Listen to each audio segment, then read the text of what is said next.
नमस्कार दोस्तों, स्वागत है फिर आपके अपने YouTube चैनल जीवा स्टडी में वरिष्ठ अध्यापक केशव आपका स्वागत करता हूं। तो इस वीडियो में आपके लिए लेकर आया हूं वन वीडियो वन टॉपिक में भारतीय अर्थव्यवस्था का topic RPSC second grade GK paper 1 सेवा क्षेत्र वृद्धि एवं विकास। एकदम जो आपके काम के जो आंकड़े वो देखेंगे, क्योंकि वैसे जो बहुत ही जो कॉम्प्लिकेटेड हो जाता है टॉपिक, लेकिन जो अपने काम की चीज है वो इसमें देखेंगे। सबसे पहले मैं आपको बता दूं कि जो आपका वित्त वर्ष 2026 है, वित्त वर्ष 2026, इसके अंदर जो है सेवा क्षेत्र की जो वास्तविक वृद्धि दर है, क्या वास्तविक वृद्धि दर वो कितनी रही है? तो सेवा क्षेत्र की वार्षिक वृद्धि दर रही है आपकी 9.1%। ठीक है, तो ये आपको ध्यान रखना है कि वित्त वर्ष 2026 में वास्तविक वृद्धि दर की बात करें तो ये 9.1% रही है। देखो बहुत ज्यादा कॉम्प्लिकेटेड टॉपिक है, लेकिन अपन जो मुख्य मुख्य बातें देख लेते हैं और एक बार जो है सुनी हुई चीज ज्यादा याद रहती है। दूसरी बात जो है, भारत जो है ना वो सेवाओं का 7वां सबसे बड़ा निर्यातक है। सेवाओं का 7वां, कौन सा 7वां सबसे बड़ा निर्यातक, सबसे बड़ा निर्यातक। एक ये चीज ध्यान में रखनी है, यहां से कई बार क्वेश्चन आ सकता है कि भारत जो है सेवाओं का कौन सा सबसे बड़ा निर्यातक है, तो 7वां सबसे बड़ा निर्यातक है। तो 2024 है, 2024 में जो है भारत जो है 4.3% जो है योगदान देता है किसमें? सेवा निर्यात में पूरे विश्व में। ठीक, ये आपको ध्यान में रखना है, सन भी 2024 याद रखनी है। फिर बात आ जाती है अपनी सर्वाधिक एफडीआई प्रवाह की। तो सर्वाधिक एफडीआई जो आपका प्रत्यक्ष जो विदेशी निवेश उसका, तो सर्वाधिक एफडीआई प्रवाह प्राप्त करने वाला सेक्टर है, प्राप्त करने वाला सेक्टर कौन? सेवा सेक्टर वाला सेक्टर। और जो है कुल एफडीआई का जो है ये 53.5% प्राप्त करता है। कितना?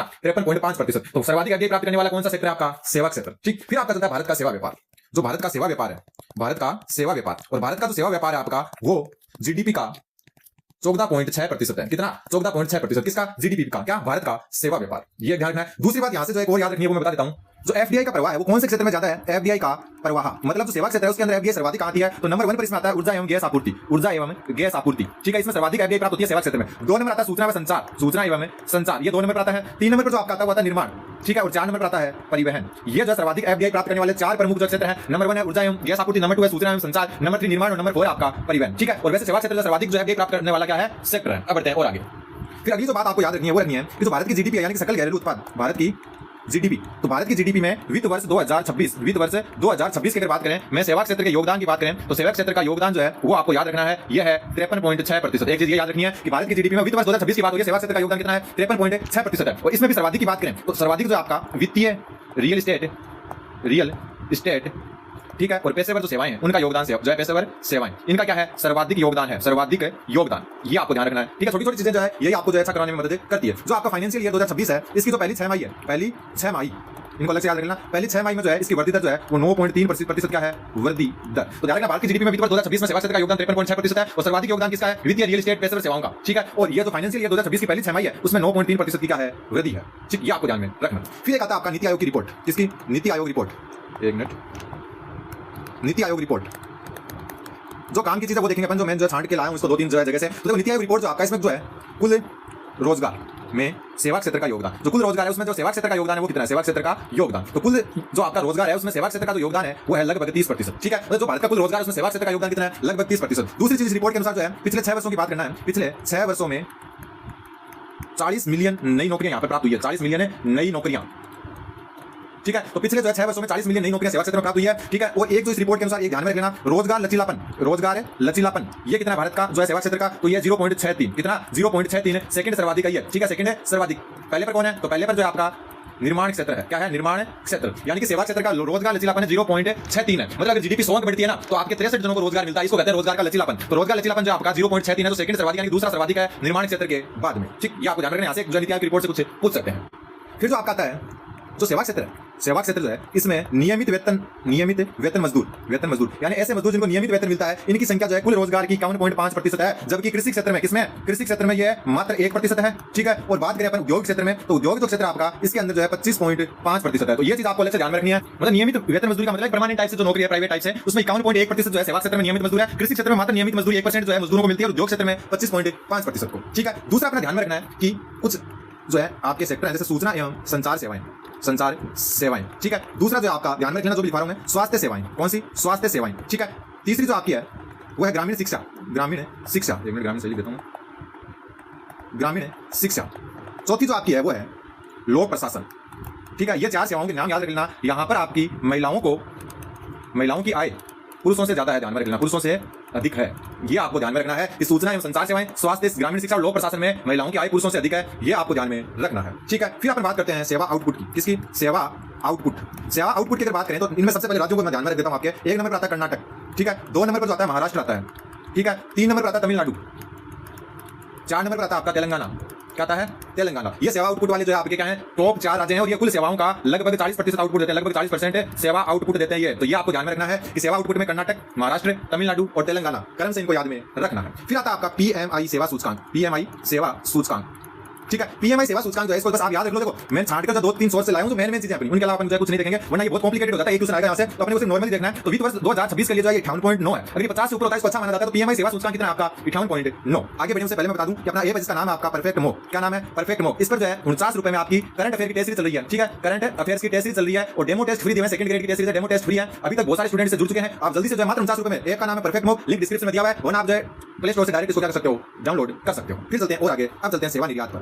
ठीक है, किसमें चलते हैं सेवा निर्यात। और सेवा निर्यात में स्थान अपने को बताइए कौन सा स्थान है। स्टार्टिंग में पढ़कर आज 7वां स्थान है। सेवा निर्यात की बात करें अपन तो सबसे पहले जीडीपी का कितना जो है योगदान है, जीडीपी में योगदान, किसमें जीडीपी में योगदान किसका, सेवा निर्यात का। तो सबसे पहले मैं आपको बता दूं तो फाइनेंशियल ईयर 2023 से फाइनेंशियल ईयर 2025 जो है इसमें जो आपका है वो 9.7% योगदान है। और जो आपकी फाइनेंशियल ईयर 2026 की प्रथम 6 माही है, प्रथम है 6 माही में जो योगदान है वो आपका 10%। दोनों चीजें अलग अलग है। जीडीपी में योगदान कितना सेवा निर्यात का, तो फाइनेंशियल ईयर 2023 से 25 के बीच में 9.7% और 2026 की प्रथम 6 माही में 10% योगदान है। फिर आता है सेवा निर्यात की वृद्धि दर। क्या वृद्धि दर की बात करें तो फाइनेंशियल ईयर 2023 से फाइनेंशियल ईयर 2025 की वृद्धि दर की बात करें तो ये अलग मिलेगी आपको और ये है 14%।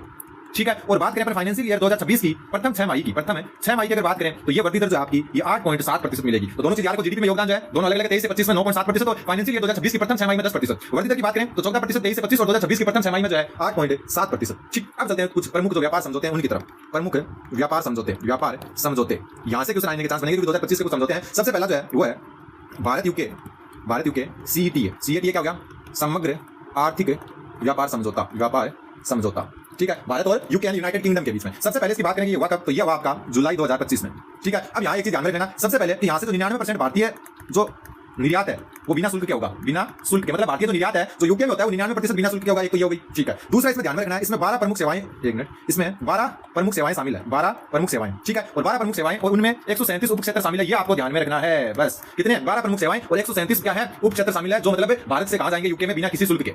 याद अच्छे से रख लेना आप इसको। फिर आपका एक और सेट आता है, ये सेपा जो है इसको दूसरा जो है वो है भारत ओमान सेटा। ठीक है, भारत और ओमान के बीच जो आपका आर्थिक व्यापार समझौता हुआ है उसके अकॉर्डिंग क्या है, उसमें देखो सबसे पहले ये कब हुआ, तो ये दिसंबर 2025 में हुआ। कब हुआ, दिसंबर 2025 में। ये अलग चीज है। इसमें कितने 127 उप क्षेत्र शामिल है, 127 उप क्षेत्र शामिल है। और यहाँ पर जो ध्यान में रखना ये 100% जो है 100% जो भारतीय निर्यात है बिना शुल्क के होगा, बिना शुल्क के। मतलब जो आपका यूके के साथ तो 99% जो वस्तुएं वो बिना शुल्क के हैं, 1% हो सकता है कुछ नहीं हो। बाकी जो आपका ओमान उसके साथ सारी की सारी वस्तुएं क्या होगी, बिना किसी जो है क्या होगी, बिना किसी शुल्क के होगी। ठीक, फिर बात करें ओमान से एक और बात कि जो ओमान की कंपनियां जो है ओमान जो कंपनियां हैं उनमें भारतीय कंपनियों को 100% एफडीआई की अनुमति भी मिली है इसके अकॉर्डिंग या इसके अंतर्गत। ठीक है, तो ये ध्यान रखना है। भारत यूके में जुलाई 25 में होगा 99% भारतीय निर्यात जो बिना शुल्क होगा। 12 प्रमुख सेवाएं 137 उप क्षेत्र इसमें शामिल किए गए। भारत ओमान जो आपका समझौता उसमें दिसंबर 2025 में होगा, इसमें 127 उप क्षेत्र और इसमें 100% भारतीय निर्यात बिना शुल्क किया होगा। और जो ओमान की कंपनियां उनमें भारतीय कंपनियों को 100% एफडीआई की भी अनुमति दी गई।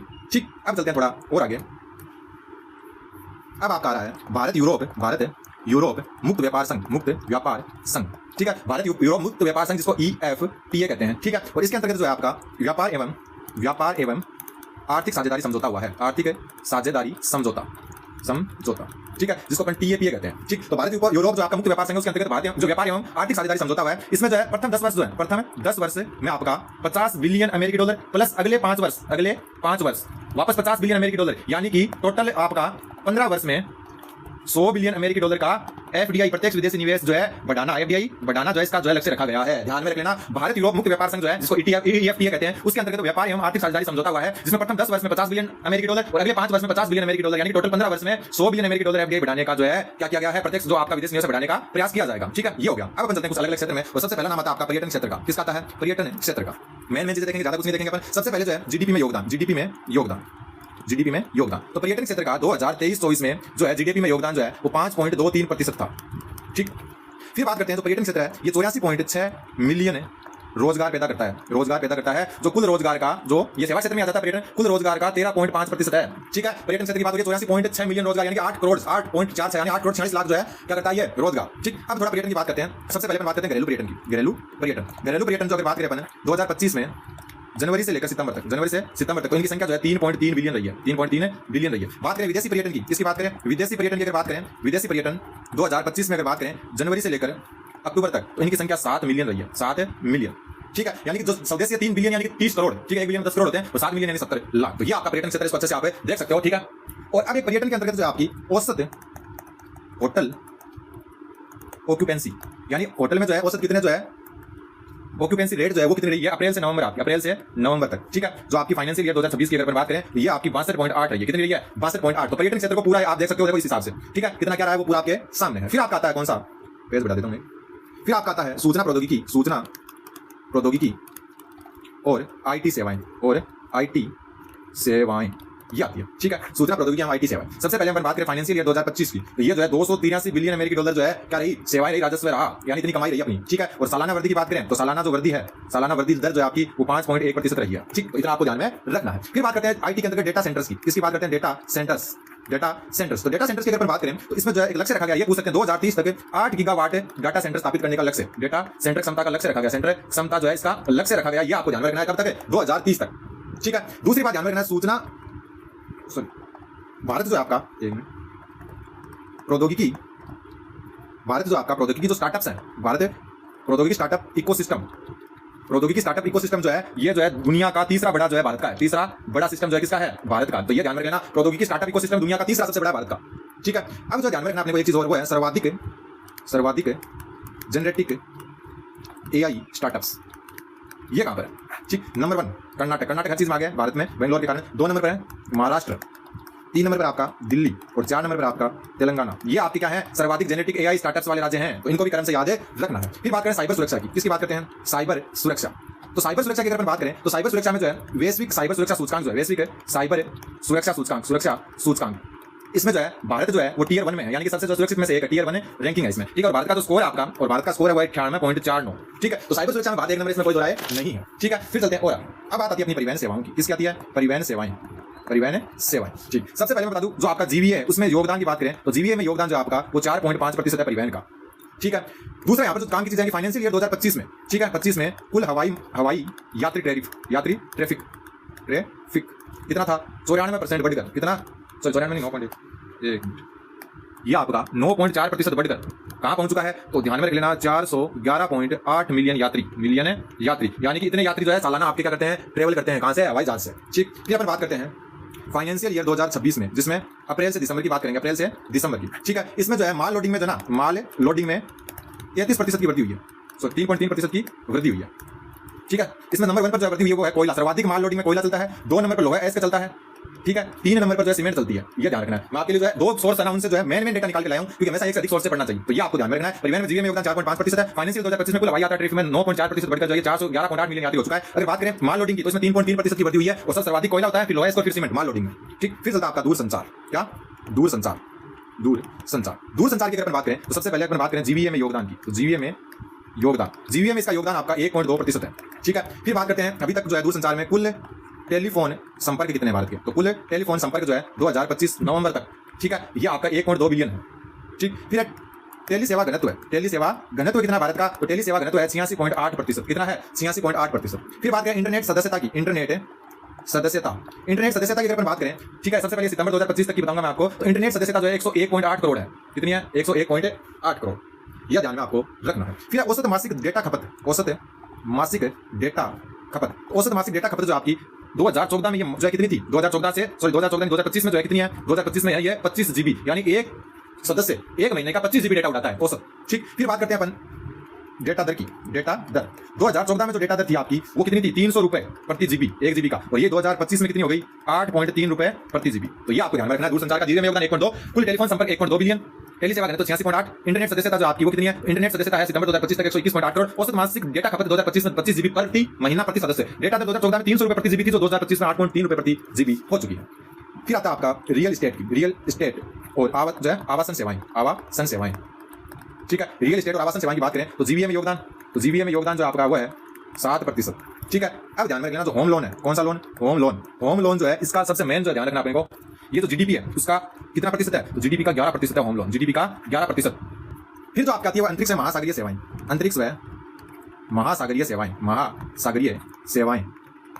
ठीक। सबसे पहले मैं बता दूं इनमें जो याद रखना वो चीज याद रखनी अपने को, ज्यादा नहीं देखना है। वैश्विक अंतरिक्ष बाजार जो है ना, वैश्विक अंतरिक्ष बाजार का 2% है भारत, कितना 2%, और अगर वैसे पैसों में बात करें तो 8.4 बिलियन अमेरिकी डॉलर, ठीक। इसके अलावा अगर बात करें 2015 से 2024 के बीच ये इंपॉर्टेंट है, मोस्ट इंपॉर्टेंट लिख देता हूं इसको, 2015 से 2024 के बीच जो आपके भारत ने 34 देशों के 393 विदेशी उपग्रहों को लॉन्च किया है। विदेशी उपग्रह सैटेलाइट लॉन्च किए हैं।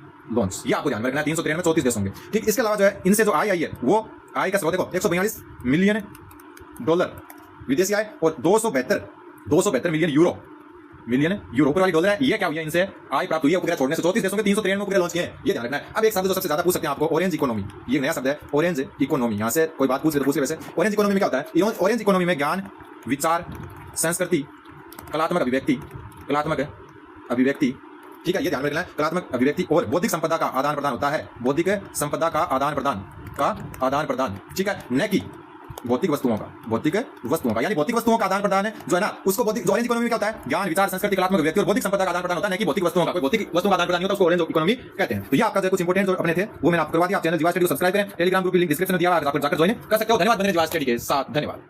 नमस्कार दोस्तों, स्वागत है आपके अपने YouTube चैनल जीवा स्टडी पर। मैं वरिष्ठ अध्यापक मुकेश पटेल आपका स्वागत करता हूं। अपन इस वीडियो में RPSC second grade GK paper को ध्यान में रखते हुए वन वीडियो वन टॉपिक को आगे बढ़ाते हुए आज आपके लिए लेकर आए हैं उद्योग क्षेत्र वृद्धि एवं विकास। ठीक है, इंडियन इकोनॉमी का ये जो चैप्टर है, यहां से 1 से 2 क्वेश्चन आते हैं और मैं आपको जो इस क्लास में सिर्फ और सिर्फ 100 टाइप से जो आपके काम की चीजों को करवाने की कोशिश करूंगा। अब बहुत सारे स्टूडेंट के मैसेज और कमेंट आने की क्या ये सफिशिएंट है? तो देखो, जो भी मैं करवा रहा हूं एकदम अच्छे लेवल का करवा रहा हूं। सफिशिएंट होना या नहीं होना वो एग्जाम के लेवल पर डिपेंड करता है, लेकिन अगर एग्जाम का लेवल आज तक जो आया उसके हिसाब से रहा तो ये आपके लिए सफिशिएंट हो सकता है। तो बात करते हैं उद्योग क्षेत्र वृद्धि एवं विकास की। सबसे पहले अपन जो है जीडीपी में योगदान की बात करते हैं। जीडीपी में योगदान किसका? उद्योग क्षेत्र का। ठीक है, तो उद्योग क्षेत्र का जीडीपी में जो योगदान आपका 2025-26 वित्त वर्ष 19 के अनुसार वो है आपका 24.3%। कितना? 24.3%। ठीक है, फिर अगर अपन बात करें जीवी सकल मूल्य वर्धन में योगदान, तो सकल मूल्य वर्धन में जो योगदान आपका उद्योग क्षेत्र का वो 2025-26 के अनुसार जो है ये है 28.3%। ठीक है, अब बात करते हैं अपन अलग अलग जो आपके उप क्षेत्र उद्योग क्षेत्र के उनका कितना योगदान है वो बात करते हैं। सबसे पहले अपन बात करते हैं विनिर्माण की। विनिर्माण होता है कच्चे माल से जो अपन कोई चीज बनाते हैं उसको कहते हैं। तो अगर अपन बात करें इधर योगदान लिख देते हैं, ठीक है, और इधर लिख देते हैं अपन वृद्धि की कितनी वृद्धि हुई है इसमें। ठीक है, अगर अपन बात करें विनिर्माण की तो विनिर्माण जो है 12.8% जो है क्या है योगदान है और 7.0% वृद्धि है। ठीक है, इसके अलावा अपन बात करें निर्माण की, तो निर्माण जो है इसका योगदान जो है कुल जो है जीडीपी में योगदान बता रहा हूं आपको। ठीक है, कुल जीडीपी में योगदान बता रहा हूं, इसका जो है 7.8% है और इसकी वृद्धि की बात करें तो 2.1% वृद्धि, 7.0% वृद्धि इसमें भी देखने को मिली है। फिर बात करते हैं अपन विद्युत की। किसकी? विद्युत की। ये क्लास आपके लिए बहुत अच्छी होने वाली है, आप जो पूरा इसको जरूर देखें। ये 2.3% जो है इसका योगदान है और 2.1% इसकी वृद्धि दर है। ठीक है, वृद्धि दर है ये। ठीक, फिर बात करते हैं अपन खनन व उत्खनन की। खनन व उत्खनन, ठीक है, खनन व उत्खनन की बात करें तो इसका जो योगदान आपका वो 1.4% है और जो आपकी वृद्धि दर है वो ऋणात्मक है। ठीक, तो अब यहां से क्वेश्चन क्या बनता है? यहां से क्वेश्चन जो बनता है एक तो, क्योंकि आपके कथन आ सकता है कि सर्वाधिक योगदान किसका है, तो सर्वाधिक योगदान है आपका विनिर्माण का। ठीक है, और ऋणात्मक वृद्धि किसकी है? खनन की। ऋणात्मक वृद्धि किसकी है? खनन की। ये आपको ध्यान में रखना है। अब जो इस उद्योग क्षेत्र की कुल वृद्धि कितनी है, तो इनकी कुल वृद्धि पूरे के उद्योग क्षेत्र की बता रहा हूं, कुल वृद्धि दर जो आपकी वो है 6.2%। क्या है? 6.2%। कोई आंकड़ा अगर आपको ऊपर नीचे लगे तो आप जरूर बता देना मुझे। ठीक है, तो ये आपका पूरा उद्योग क्षेत्र में वृद्धि विकास में जो जीडीपी में योगदान 24.3%, जीवीए में योगदान 28.3%। ठीक है, सर्वाधिक योगदान निर्माण क्षेत्र का है और ऋणात्मक वृद्धि आपकी खनन व उत्खनन में। अब आगे बढ़ने से पहले मैं आपको थोड़ा जो है उद्योगों के बारे में बता देता हूं। यहां से क्वेश्चन आते हैं। जो आपका एमएसएमई सेक्टर है, यानी मध्यम एवं लघु उद्योग जो है, एमएसएमई उद्योग, इनकी जो है आपकी नई जो परिभाषा है, क्या नई परिभाषा जो कब लागू हुई आपकी, ये याद करके चले जाना। यहां से क्वेश्चन आने के चांस बनते हैं। ये हुई आपकी 1 अप्रैल 2025 से लागू। एक बात और मैं बता दूं, एक बार अपना जो है सेवा क्षेत्र हो जाए, इसके बाद मैं आपके पीवाईक्यू क्वेश्चन के बेस पर कुछ नए क्वेश्चन लाऊंगा, लेकिन उसके लिए आपको चैनल पर बना रहना होगा। ठीक है, पीवाईक्यू जो है ना आज तक इंडियन इकोनॉमी से चाहे वो विदेशी व्यापार जिसकी क्लास में हो चुकी है, कृषि हो चुकी है, उद्योग हो जाएगी और अब जो अगली क्लास होगी वो सेवा की होगी। ये 4 क्लास होने के बाद में जो सितंबर में आपका एग्जाम हुआ था उसके बेस पर क्या नए क्वेश्चन बन सकते हैं इस एग्जाम में, वो अपन जो देखेंगे। इसलिए आपको चैनल को सब्सक्राइब करना होगा। अब देखो इसकी नई परिभाषा यहां से आजकल क्वेश्चन आ रहा है तो आपको याद होना चाहिए। सबसे पहले अपन बात करें सूक्ष्म उद्योग की। ठीक है, सूक्ष्म उद्योग किसको बोलेंगे? सूक्ष्म उद्योग बोलेंगे जिसमें निवेश है आपका, निवेश जो है वो क्या हो, 2.5 करोड़ रुपए तक हो। ठीक है, और जिसका टर्नओवर क्या हो, टर्नओवर है, चलिए देता हूं, टर्नओवर जो है आपका वो किससे कम हो, 10 करोड़ से कम हो। यानी ऐसे उद्योग जिनका टर्नओवर यानी कि टर्नओवर 10 करोड़ से कम और निवेश 2.5 करोड़ से कम है वो उद्योग कहलाएंगे सूक्ष्म उद्योग। ठीक है, फिर बात करते हैं अपन जो है लघु उद्योग की। किसकी? लघु उद्योग की। लघु उद्योग उनको कहेंगे जिनका निवेश आपका 25 करोड़ से कम हो। ठीक है, 25 करोड़ से कम, इसका मतलब है कम। ठीक है, 25 करोड़ से कम हो, जिसका टर्नओवर जो आपका किससे कम हो, टर्नओवर जो आपका 100 करोड़ से कम हो, वो कौन से कहलाएंगे? लघु उद्योग कहलाएंगे। 1 अप्रैल 2025 के अनुसार जो नई परिभाषा है। फिर बात आती है आपकी मध्यम उद्योग की। किसकी बात आती है? मध्यम उद्योग की। मध्यम उद्योग कौन से होंगे? जिनका निवेश जो है, एक मिनट, जिनका निवेश जो है वो आपका 125 करोड़ से कम होगा। ठीक है, और जिसका टर्नओवर जो आपका ये 500 करोड़ से कम होगा, 500 करोड़ से कम होगा, वो कहलाएगा आपका मध्यम उद्योग। तो ये आपको नई परिभाषा जो 1 अप्रैल 2025 से लागू हुई है। सूक्ष्म उद्योग किसको कहेंगे? जिसका निवेश 2.5 करोड़ से कम हो, लघु जिसका 25 करोड़ से कम निवेश हो, मध्यम जिसका 125 करोड़ से कम आपका निवेश हो। और टर्नओवर की बात करें तो जो आपका सूक्ष्म उद्योग होगा जिसका 10 करोड़ से कम टर्नओवर हो, लघु का 100 करोड़ से कम होगा और मध्यम का 500 करोड़ से कम क्या होगा आपका जो है टर्नओवर होगा। टर्नओवर का मतलब है जो आपका लास्ट में पैसा जो इकट्ठा होता है उसकी बात हो रही है। ठीक है, ये करते हैं। अब चलते हैं थोड़ा और आगे। अब कुछ लाइन है वो मैं लिखवा देता हूं आपको। सबसे पहले बात करें कि भारत की विनिर्माण जो क्षेत्र है उसमें वैश्विक साझेदारी की बात करते हैं। किसकी? वैश्विक साझेदारी की बात करते हैं, साझेदारी। और भारत की जो है विनिर्माण उद्योग में जो वैश्विक साझेदारी है वो 1.3% है। इसको आपको ध्यान में रखना है। और सर्वाधिक है चीन की। सर्वाधिक है किसकी है? चीन की। तो एक चीज ये ध्यान रखना है, भारत की विनिर्माण जो क्षेत्र है उसमें वैश्विक साझेदारी आपकी 1.3% है। ठीक है, सारे उद्योगों को देखेंगे। अब आते हैं अपने अगले उद्योग पर जिसका नाम आपका सीमेंट उद्योग। किसकी बात करते हैं? सीमेंट उद्योग की बात करते हैं। सीमेंट उद्योग। ठीक, एक मिनट। सीमेंट उद्योग की अगर बात करें, सबसे पहले मैं बता दूं भारत का जो स्थान है सीमेंट उद्योग में वो है सेकंड स्थान पर है भारत। किसमें? सीमेंट उद्योग में। ठीक, जो आपका 2025 वित्त वर्ष है, 2025 वित्त वर्ष में आपकी 690 मिलियन टन सीमेंट का उत्पादन हुआ है। मिलियन टन उत्पादन ठीक है, ये आपको ध्यान में रखना है। जब इसी भाषा में अपन सीख रहे हैं, ये मत बोलना कि सफिशिएंट है या नहीं, मैं बताऊंगा सफिशिएंट 100% है। ट्यूशन आप क्या पता कि वो अलग अलग बात है, लेकिन शॉर्ट टाइप से करा रहा हूं, आपको क्लास छोटी लग रही होगी, बाकी जो है एकदम सफिशिएंट है। और जो आपके क्वेश्चन पहले आ चुके हैं सितंबर वाले एग्जाम में, उसके बेस पर और नए क्वेश्चन भी मैं करवा दूंगा। उसके लिए आपको सब्सक्राइब करना होगा। 40,000 सब्सक्राइबर होने में कुछ ही देर है अपनी। 40,000 के बाद अपन 50,000 का टारगेट रखेंगे, तो सारे सब्सक्राइब कर दो। यूट्यूब पर बाहर नहीं बनने वाला आपके चैनल, आपको कुछ फायदा ही होगा। फिर चलते हैं अपन आगे, ठीक है। सबसे पहले बात करें एकीकृत जो बड़े प्लांट है सीमेंट के, एकीकृत बड़े प्लांट, इनकी संख्या कितनी है? इनकी संख्या 160 है, ठीक है। फिर बात करते हैं अपन जो आपका, एक मिनट, जो आपका ग्राइंडिंग यूनिट है, ग्राइंडिंग यूनिट की संख्या जो है वो 130 है, ठीक है। फिर बात करते हैं अपन मिनी सीमेंट प्लांट की, mini cement plant, mini cement plant. तो मिनी सीमेंट जो प्लांट है आपके, उनकी संख्या 62 है, ठीक है। जो अग्रणी राज्य हैं उनमें जो राजस्थान नंबर बनाता है सीमेंट में, ठीक है, अपना राजस्थान। 2 नंबर पर आता है इसमें आंध्र प्रदेश, ठीक है।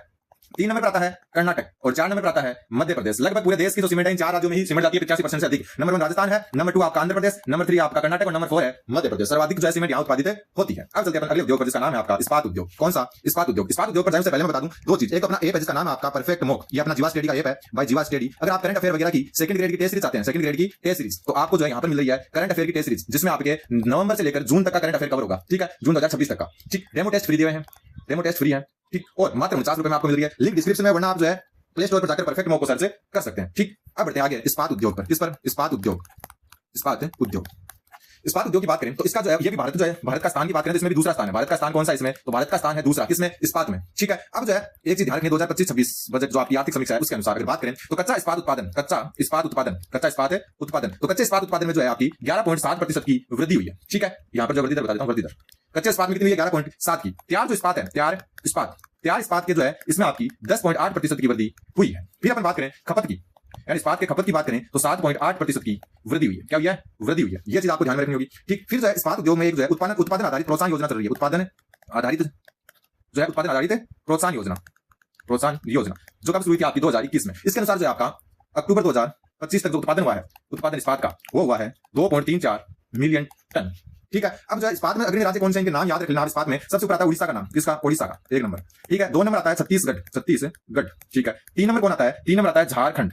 ये अग्रणी इस्पात राज्य है, ठीक है। तो इस्पात उद्योग के बारे में एकदम अच्छे से देख लेना। पे भारत का स्थान सेकंड वर्ल्ड में 2025-26 के अनुसार कच्चा इस्पात उत्पादन में 11.7% वृद्धि, तैयार में 10.8 की, खपत में 7.8 की। उत्पादन आधारित जो प्रोत्साहन योजना 2021 उसके अनुसार अक्टूबर 2025 तक उत्पादन जो है 2.34% है, 2.34 मीट्रिक टन हो चुका है, ठीक है। उड़ीसा 1 नंबर, छत्तीसगढ़ 2, झारखंड 3 नंबर पर इसमें आता है। अब एक बात और बता देता हूं आगे बढ़ने से पहले, इसकी पूरी पीडीएफ जो है ना वो डिस्क्रिप्शन में टेलीग्राम ग्रुप में डाल दी जाएगी। अभी तक जो है जितनी क्लासेस हुई हैं उनकी सारी जो है पीडीएफ वहां है, तो इसकी भी पीडीएफ वहां पर डाल दी जाएगी। अब अपन बढ़ते हैं अगले जो है चीज पर, उसका नाम आपका ब्लैक कलर से लिख रहे हैं तो मिशन कोकिंग कोल, जो आपका कब स्टार्ट हुआ? 2022 में, ठीक है। इसका लक्ष्य याद रखना बस, ये मैंने 2030 तक जो है 140 मीट्रिक टन उत्पादन का लक्ष्य है, मीट्रिक टन उत्पादन का लक्ष्य, उत्पादन का लक्ष्य। बस ये चीज याद रखना कि आपकी मिशन कुकिंग जो कोल है उसका जो 2022 में जो शुरू हुआ, उसका लक्ष्य 2030 तक 140 मीट्रिक टन उत्पादन का जो लक्ष्य है आपका। अब चलते हैं अगले उद्योग पर जिसका नाम आपका पेट्रो है, रसायन, ठीक है। पेट्रो रसायन, पेट्रो रसायन का पेट्रोकेमिकल है, रसायन उद्योग, ठीक है, रसायन उद्योग। इसकी बात कर लेते हैं। सबसे पहले अपन बात करें जो है इसकी जो है 2.8% योगदान है किसमें? CAGR में, ठीक है। और ये 2024-25 का अनुमान है, 2024-25 का। इसके अलावा जो इसका 8.1% GVA में योगदान है, GVA में योगदान, ये ध्यान रखना आपको। और ये भी आपका 2024-25 के अनुसार है। बस अपने को इतना ध्यान रखना, पेट्रो रसायन है रासायनिक उद्योग में, ठीक है। अब बढ़ते हैं और आगे, कलर चेंज कर लेते हैं।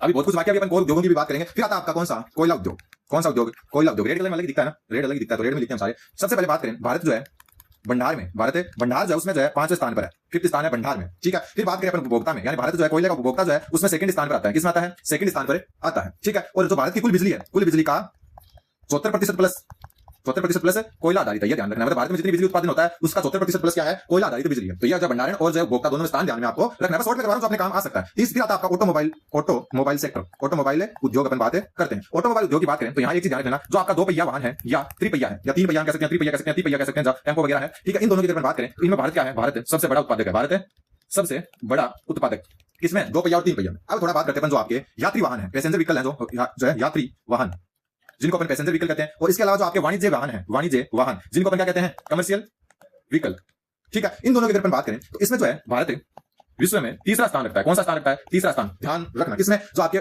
यात्री और वाणिज्य जो आपके वाहन है उनमें, ठीक। अब ऑटोमोबाइल की बात करें तो लगभग 3 करोड़ रोजगार दे रखे हैं इन्होंने, 3 करोड़ रोजगार दे रखे हैं इस उद्योग ने, प्रत्यक्ष व अप्रत्यक्ष रूप से, प्रत्यक्ष व अप्रत्यक्ष रूप से, ठीक है। सर्वाधिक रोजगार वाला लिख देता हूं मैं, सर्वाधिक रोजगार वाला उद्योग, ये अलग से नोट डालकर लिख सकते हो। सर्वाधिक रोजगार वाला उद्योग कौन सा है? रोजगार वाला उद्योग। और सर्वाधिक रोजगार वाला उद्योग है आपका सूती वस्त्र उद्योग, सूती वस्त्र उद्योग, ये आपको ध्यान में रखना है, ठीक है। अब चलते आगे। तो ऑटोमोबाइल के बारे में ये जो आपको थोड़ा सा ध्यान में रखना है कि कहां पर जो है आपकी कितनी जो है 2 पहिया 3 पहिया में तो भारत सबसे बड़ा, यात्री और जो वाणिज्य जो आपके वाहन है उनमें तीसरा स्थान है। और एक चीज ऑटोमोबाइल के बारे में ध्यान रखनी है कि जीएसटी संग्रहण जो है ना, जीएसटी संग्रहण में 15% का योगदान देता है, 15% योगदान। कौन? ऑटोमोबाइल उद्योग, ठीक, अब चलते हैं और आगे। ठीक है, साथ साथ कुछ नहीं समझ में आए तो पीछे जाकर देख लो, आप और नोट्स बनाते जा सकते हो आप, वरना पीडीएफ आपको डिस्क्रिप्शन में जो टेलीग्राम पोस्ट पर मिल जाएगी। अब बात करते हैं इलेक्ट्रॉनिक्स उद्योग की। ठीक है, ये भी एक जो है बढ़ता उद्योग है। इसमें भारत की जो हिस्सेदारी है विश्व में, जो हिस्सेदारी लिख रहा हूं मतलब विश्व में लिख रहा हूं मैं, भारत की जो हिस्सेदारी है विश्व में वो 4% है। कितनी है? 4%। एक चीज ध्यान में रखना, 99% जो स्मार्टफोन है, स्मार्टफोन जो भारत में यूज होते हैं, 99% स्मार्टफोन भारत में उत्पादित होने लगे हैं, भारत में उत्पादित होने लगे हैं। ये चीज ध्यान रखना आपको एक तो। ठीक है, इसके अलावा जो है मोबाइल निर्यातक में जो भारत का स्थान है, निर्यातक में भारत का सेकंड स्थान है। ठीक है, सेकंड स्थान किसमें? मोबाइल निर्यातक में। ठीक है, जो आपकी अब अगला जो उद्योग आएगा वो आएगा फार्मास्यूटिकल उद्योग, यानी दवाई उद्योग। फार्मास्यूटिकल का दूसरा नाम है आपका दवाई उद्योग। सबसे मेन यही आपका, यहां से बहुत बार क्वेश्चन आ चुके हैं, तो अपन बात करते हैं दवाई उद्योग की। इसी कलर में लिख देते हैं, अच्छा लग रहा है। दवाई उद्योग में भारत का स्थान बात करें तो भारत का जो स्थान है दवाई उद्योग में, भारत का स्थान वो है 3rd स्थान। तीसरा स्थान जो है किसका है? भारत का।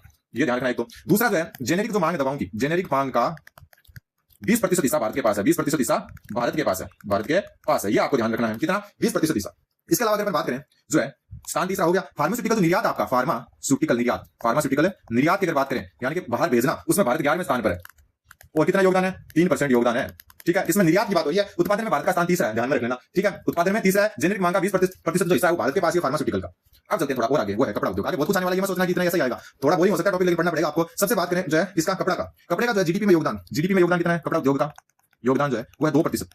ठीक है, बात करें जीवीए विनिर्माण में योगदान, तो जीवीए विनिर्माण में योगदान कपड़ा उद्योग का 11% है। ठीक, अब जो है सबसे मेन है भारत, अगर बात करें निर्यातक की, तो कपड़ा निर्यातक में भारत का स्थान जो है वो है 6ठा। भारत का कौन सा स्थान है? 6ठा। कपड़ा निर्यातक में बात करें कौन सा स्थान है? 6ठा। और 4% जो है योगदान है वैश्विक स्तर पर। योगदान कितना है? 4% है। तो ये भी आपको ध्यान में रखना है कि जीडीपी में योगदान 2% और जीवीए विनिर्माण में 11% है। निर्यातक की बात करें तो भारत का 6ठा स्थान है 4% योगदान के साथ। और सबसे ज्यादा जो निर्यात होता है वो मैं बता दूं, सबसे ज्यादा निर्यात होता है रेडीमेड कपड़ा। रेडीमेड जो कपड़ा आपका वो सबसे ज्यादा 42.7% निर्यात होता है, ये ध्यान रखना लेना। और 2 नंबर पर जाता है वो आ जाता है आपका सूती वस्त्र जो है कुल निर्यात का 32.8% हिस्सा है। ठीक है, ये ध्यान में रखना है। ठीक है, ये हो गया आपका कपड़ा उद्योग। फिर आता है आपका फुटवियर चमड़ा उद्योग। फुटवियर एवं चमड़ा उद्योग दोनों को साथ में ही पढ़ेंगे। ठीक है, फुटवियर एवं चमड़ा उद्योग। सबसे पहले मैं बता दूं जो सबसे ऊपर आता है इसमें तमिलनाडु, ये अलग से याद रखना, तमिलनाडु जो सबसे ऊपर आता है। ठीक है, फुटवियर एवं चमड़ा उद्योग जो है इसका जो उत्पादन कितना होता है? कुल जो योगदान उत्पादन में वो 3.8% योगदान है। कितना? 3.8% योगदान। लेकिन यहाँ पर आपको तमिलनाडु जो है इसको अच्छे से याद रखना है। अब जो है ना अपने थोड़ा काम की चीज जाने वाली है वो है भारत अंतरिक्ष मिशन। हालांकि ये पूछे कम चांस है, लेकिन फिर भी ध्यान में अपने होना चाहिए। भारत अंतरिक्ष मिशन 2047 आजादी के 100 वर्ष। ठीक है, फिर अपन बात करें जो है 2000 इसके अनुसार 2035 तक भारत क्या करेगा? भारत जो है अंतरिक्ष स्टेशन जो आपका स्पेस सेंटर जो है अंतरिक्ष जो आपका स्टेशन है वो खुद का बनाने की कोशिश में है। और 2040 तक जो है क्या करना चाहता है? मानव युक्त चंद्र मिशन की तैयारी में है। चंद्र मिशन यानी मनुष्य को चांद पर भेजना। ठीक है, अभी और बहुत कुछ बाकी चलते रहते हैं। अब आती है पीएम आपकी वस्त्र योजना, या पीएम मित्रा योजना जो वस्त्र उद्योग से जुड़ी हुई है। कौन सी? पीएम मित्रा की जो है सबसे पहले ध्यान रख लेना, ये वस्त्र उद्योग से जुड़ी हुई है। किससे? वस्त्र उद्योग से। मित्रा इसकी फुल फॉर्म बता दूं, पीएम की प्रधानमंत्री है। मित्रा की है मेगा इंटीग्रेटेड ठीक है टेक्सटाइल रीजन एंड अपरेल, ये इसकी फुल फॉर्म मित्रा की वस्त्र उद्योग से जुड़ा हुआ है। इसमें जो एक ध्यान रखना 5F सिद्धांत है। ठीक है, 5F सिद्धांत जो इसका वो मैं बता देता हूं अलग से। 5F सिद्धांत अलग अलग लिखेंगे ताकि पता चले आपका। सबसे पहले 5F में फार्म यानी कि खेत, फार्म टू लिख देता हूं, फार्म टू यहां पर चलेंगे अपन किसमें? फार्म से फाइबर में। ठीक है, फाइबर से कहां चलेंगे अपन? Fibre to factory. ठीक है, फैक्ट्री टू फिर आता है आपका फैशन, और फैशन से फॉरेन यानी विदेश। ये 5 एन याद रख लेना, sorry 5 F. Farm to fibre to factory to fashion to foreign, ये जो है मेन चीज यहां से आपको ध्यान में रखनी है। और इस योजना की वैसे शुरुआत की बात करें तो अक्टूबर 2021 में हुई थी। ठीक है, अक्टूबर 2021 में हुई थी और ये 2027-28 तक लागू रहेगी। ठीक है, ये भी ध्यान रख लेना 2027-28 तक लागू रहेगी। अब अपन बात करते हैं इसमें स्टार्टअप्स जितने भी स्टार्टअप्स यानी कि नए उद्योग है उसमें जो है भारत में कुल पंजीकृत स्टार्टअप जो है आपके वो कितने हैं? तो वो है आपके 1.5 लाख। और भारत का स्थान कितना है? भारत का पंजीकृत जो आपके स्टार्टअप है उसमें भारत का स्थान है तीसरा। कौन सा स्थान है? 3rd स्थान। ठीक, ये ध्यान आपको रखना है। अब आता सबसे मेन एक वो है औद्योगिक विकास जो है औद्योगिक उत्पादन सूचकांक। इसको थोड़ा अच्छे से कर लेते हैं अपन, इसको कहते हैं अपन IIP। ठीक, सबसे पहले मैं बता दूं ये जारी कौन करता है? जारी करता इसका आपका राष्ट्रीय सांख्यिकी कार्यालय जिसको अपन NSO कहते हैं। ठीक है, ये जारी करता है। आधार वर्ष क्या है इसका? आधार वर्ष इसका 2011-12। अब देखो इसको अच्छे तरीके से अपन, सबसे पहले मैं बता दूं आपका जो आपका औद्योगिक उत्पादन सूचकांक है इसमें जो है सबसे अधिक योगदान है विनिर्माण का योगदान जो आपका वो है 17.6%। ठीक है, फिर आपका आता है कौन सा? खनन का इसमें है 14.4% योगदान। और फिर आता है आपका बिजली 3 नंबर पर उत्पादन सूचकांक में जिसका 8.0% योगदान है। अब जो है ध्यान में रखना कोर उद्योग जो आपके कोर उद्योग का योगदान है वो है 40.27%। ठीक है, 8 का कोर उद्योग है, टोटल 8 है कोर उद्योग, इनका नाम ध्यान में रख लेना। और सबसे ज्यादा योगदान किसका वो भी ध्यान में रख लेना। सबसे ऊपर आता है 1 नंबर पर रिफाइनरी उत्पादन। ठीक है, 2 नंबर जो आता है बिजली। ठीक है, 3 नंबर जो आता है स्टील इस्पात जिसको कहते हैं। 4 नंबर पर आता है कोयला। 5 नंबर पर जो आता है कच्चा तेल क्रूड ऑयल। ठीक, 6 नंबर पर जो आता है आपका वो आता है प्राकृतिक गैस। 7 नंबर पर जो आता है सीमेंट। और 8 नंबर पर आता है आपका उर्वरक। ये क्रम है अधिक से जो है न्यूनतम क्यों? तो सर्वाधिक योगदान इसी का है, सर्वाधिक योगदान रिफाइनरी उत्पाद का, उर्वरक का न्यूनतम योगदान।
नमस्कार दोस्तों, स्वागत है फिर आपके अपने YouTube चैनल जीवाल स्टडी पर। मैं वरिष्ठ अध्यापक मुकेश आपका स्वागत करता हूं। तो वीडियो 1 टॉपिक को आगे बढ़ाते हुए अपना RPSC second grade GK paper 1 को ध्यान में रखते हुए आज जो टॉपिक लेकर आए हैं वो है कृषि वर्धी एवं विकास, कृषि क्षेत्र वर्धी एवं विकास। जो टॉपिक अपना वो इस वीडियो में अपन पूरा कंप्लीट करेंगे। सबसे पहले मैं बात करता हूं जनगणना 2011 के अनुसार। किसके अनुसार? जनगणना 2011 के अनुसार। तो जनगणना 2011 के अनुसार जो है आपकी 54.6% जो आपकी कार्यशील जनसंख्या है वो कृषि पर निर्भर है। कार्यशील जनसंख्या कृषि पर निर्भर है, कृषि पर निर्भर है। ठीक है, तो ये चीज आपको ध्यान में रखना है कि जनगणना 2011 के अनुसार जो है 54.6% जो कार्यशील जनसंख्या आपकी वो किस पर निर्भर है? कृषि पर निर्भर है। ये बात हो रही है जनगणना 2011 की, और 2011 में भी सिर्फ कार्यशील जनसंख्या की। ठीक है, फिर जो अपन बात करेंगे इनमें से जो है 24.6% क्या है? कृषक या किसान है। ठीक है, और आपके 30% क्या है? 30% खेतीहर मजदूर है। क्या है? खेतीहर मजदूर। ठीक, अब जो अपन आगे बढ़ते हैं, कृषक कितने हैं? 24.6% और 30% खेतीहर मजदूर है। अब अपन बात करते हैं आर्थिक समीक्षा 2025-26 की। किसकी बात करते हैं? आर्थिक समीक्षा 2025-26 की। ठीक, सबसे पहले अपन आर्थिक समीक्षा 2025-26 के अंतर्गत राष्ट्रीय आय की बात करते हैं। किसकी? शॉर्ट में लिखा हूं, ध्यान में रखना। राष्ट्रीय आय में जो है कृषि का हिस्सा है 5वां, कृषि का 5वां हिस्सा है। ध्यान में रख लेना, कौन सा हिस्सा है? 5वां हिस्सा है। 5वां हिस्सा का मतलब हो गया लगभग 20%। कितना? लगभग 20% हिस्सा किसका है? कृषि का। किसमें? राष्ट्रीय आय में। ठीक है, अब अपन बात करें आर्थिक समीक्षा 2025-26 के अनुसार जो है 46.1% कार्यबल, 46.1% कार्यबल कृषि पर निर्भर है, कृषि पर निर्भर है। यह बात हो रही है कब की? 2025-26 आर्थिक समीक्षा की, जबकि 2011 की जनगणना के अनुसार 54.6% कार्यशील जो है आपकी जनसंख्या कृषि पर निर्भर है। लेकिन यहाँ पर क्या पढ़ रहे हैं? यहाँ पर पढ़ रहे हैं कि जो आपकी 46.1% कार्यबल कृषि पर निर्भर है आर्थिक समीक्षा 2025-26 के अनुसार। देखो वैसे तो ये टॉपिक बहुत बड़ा है, इसमें जो योजनाएं भी आती है इसमें बहुत कुछ आता है, लेकिन अपन सिर्फ जो डेटा वाला जो चीज है, जो मतलब नया जो चेंज होता रहता है, अपडेट होता रहता है, उसको अच्छे से करेंगे। ठीक है, अब अपन बात करते हैं कृषि क्षेत्र वृद्धि दर की। किसकी बात करेंगे? कृषि क्षेत्र वृद्धि दर की, कृषि क्षेत्र वृद्धि दर की। ठीक, कृषि क्षेत्र वृद्धि दर की अगर अपन बात करें तो सबसे पहले अपन बात करते हैं 2025-26 वित्त वर्ष जो है आपकी, इसकी 2025-26 की दूसरी तिमाही की बात करें तो दूसरी तिमाही में यह वृद्धि दर रही है 3.1%। कितनी रही है? 3.1%। वित्त वर्ष 2024-25 की बात करें तो जो आपकी वित्त वर्ष 2024-25 है उसमें कृषि वृद्धि दर जो रही है वो 4.6% रही है। ध्यान में रखना, ये सारे आंकड़े अलग-अलग याद रखना। 4.6% 2025-26 में। ठीक है, अब अपन बात करें अगर औसत वार्षिक वृद्धि दर की, औसत वार्षिक वृद्धि दर, औसत वार्षिक, एक मिनट सही लिख देता हूं, औसत वार्षिक वृद्धि दर की बात करें तो औसत वार्षिक वृद्धि दर की बात करें तो पिछले 5 वर्षों की बात करें, पहले तो पिछले 5 वर्षों में, तो पिछले 5 वर्षों में जो औसत वार्षिक वृद्धि दर रही है वो 4.4% रही है। ठीक है, अब अपन बात करते हैं जो है पिछले 10 वर्षों की, तो औसत वार्षिक वृद्धि दर है, औसत वार्षिक वृद्धि दर। फिर वापस लास्ट में इसको अपन रिवीजन भी करेंगे।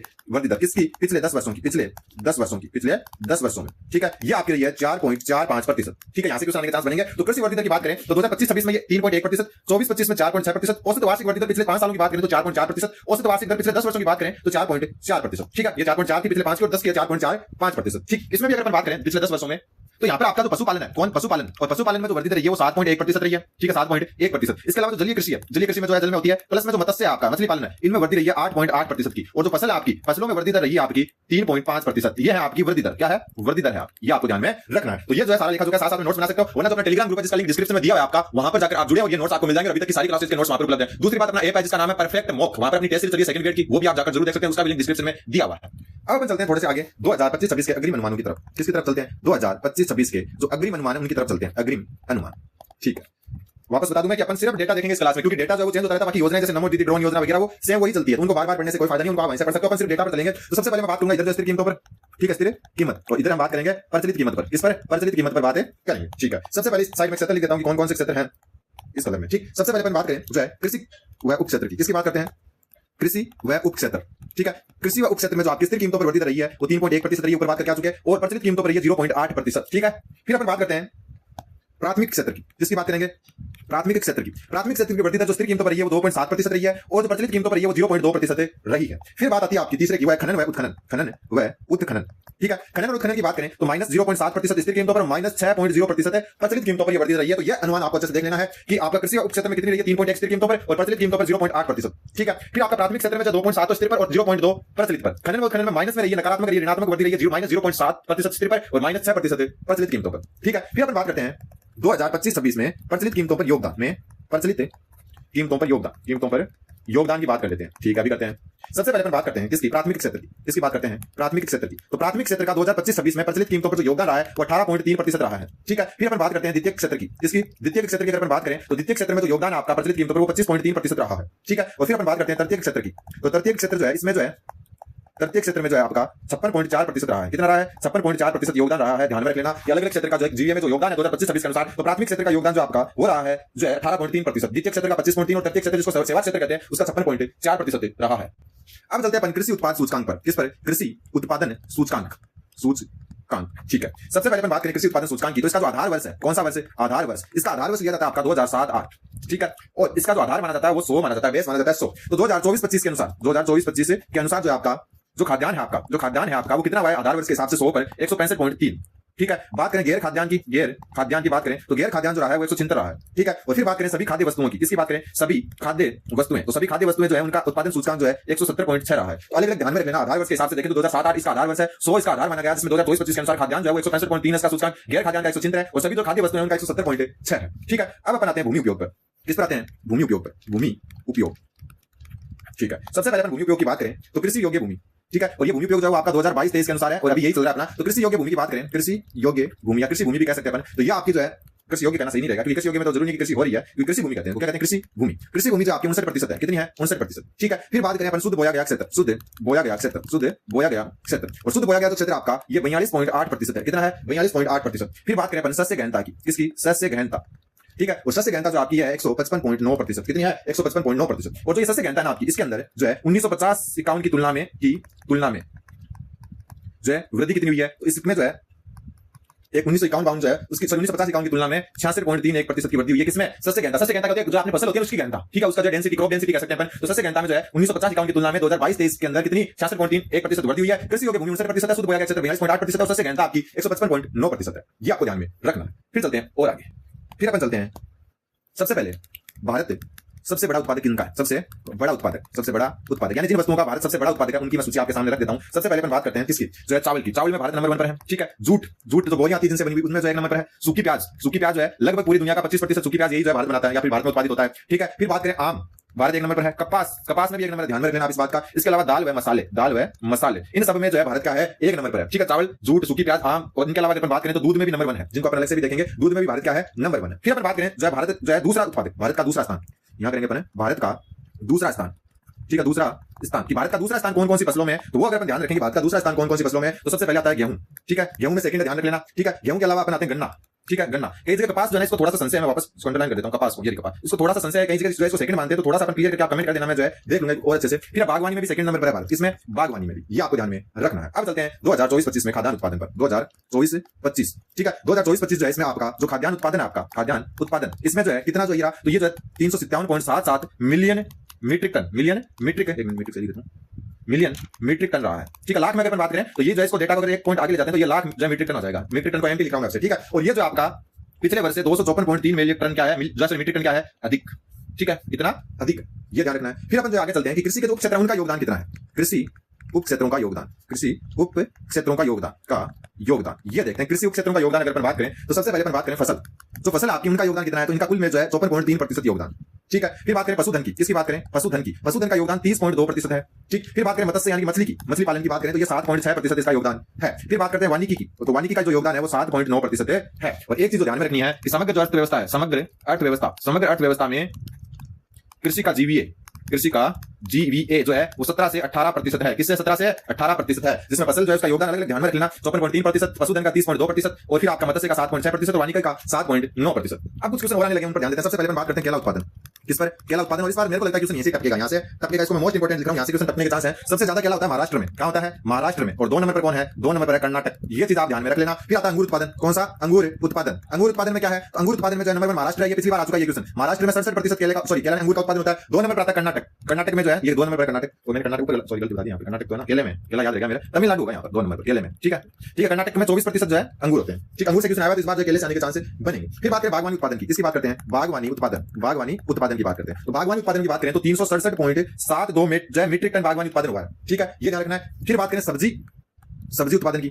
ठीक है, सब्जी उत्पादन की अगर अपन बात करें तो ये 219.67 मीट्रिक टन हुआ है। ठीक, फिर अपन बात करते हैं सब्जी के बाद में फल उत्पादन की। किसकी? फल उत्पादन की। और फल उत्पादन जो है इसके अंदर आपका 114.51 मीट्रिक टन हुआ है। फिर अपन बात करते हैं फल के बाद में अन्य जो आपके बागवानी के अंदर आ रहे हैं, ये सारे ध्यान में रख लेना। बागवानी में ये सारे के सारे, और अन्य जो बागवानी उत्पादन है वो हुआ है आपका 33.54 मीट्रिक टन। ये सारे के सारे जो है समग्र रूप से इसी में आ रहे हैं। ठीक है, इसी के अंतर्गत आ रही है। ठीक, अब चलते हैं थोड़ा सा और आगे। अब बात करते हैं पुष्प उत्पादन। इनको वापस देख लेते हैं। केला उत्पादन में महाराष्ट्र, तमिलनाडु, अंगूर उत्पादन में महाराष्ट्र, कर्नाटक, बागवानी जो है 367.72 मीट्रिक टन है, जिसमें से सब्जी 219.67, फल 114.51 और अन्य 33.54। अब बढ़ते हैं आगे।